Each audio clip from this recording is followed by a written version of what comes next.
When we talk about the rise of Afrobeats in Toronto, there's one moment that always stands out: the first time the city truly felt the sound live.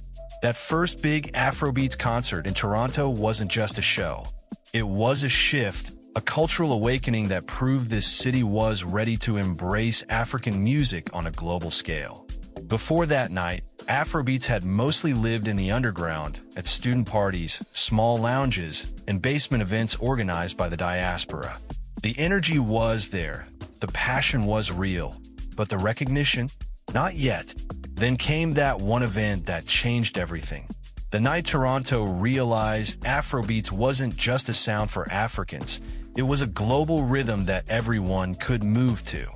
That concert brought out people from all walks of life: Nigerians, Ghanaians, Caribbeans, white Canadians, and everyone in between.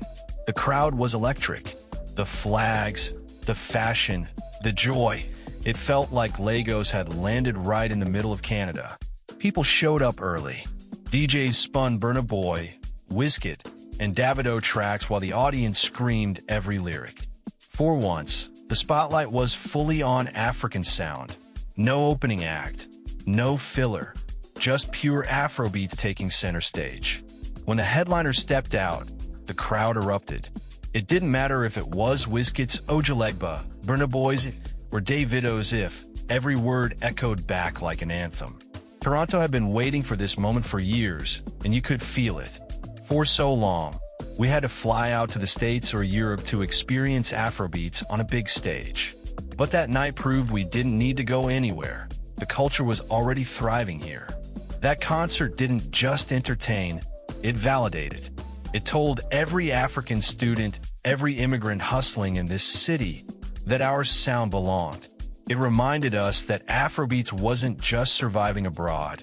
It was thriving, growing, and connecting cultures in real time. Behind the scenes, it took a lot of work. Promoters took huge risks, DJs built the momentum, and the local community showed up like never before. It was proof that Toronto's Afrobeat scene was no longer a niche, it was a movement. And once that night happened, everything changed. More shows followed. More artists started including Toronto on their world tours.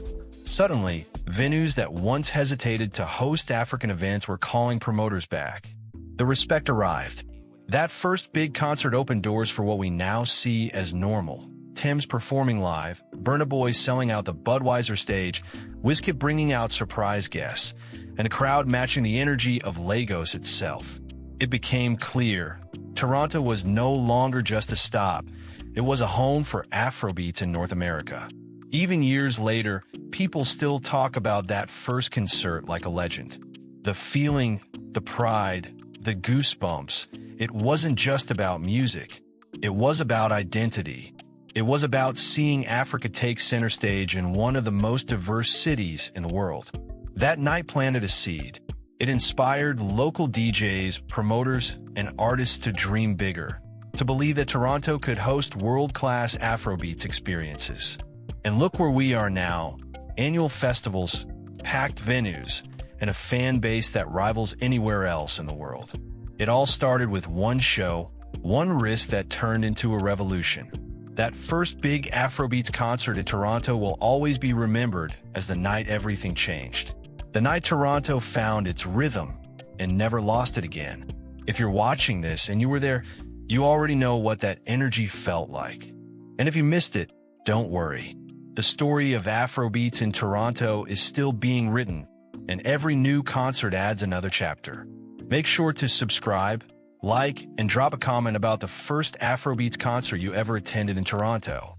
Because one thing's for sure, the culture is only getting louder, prouder, and stronger.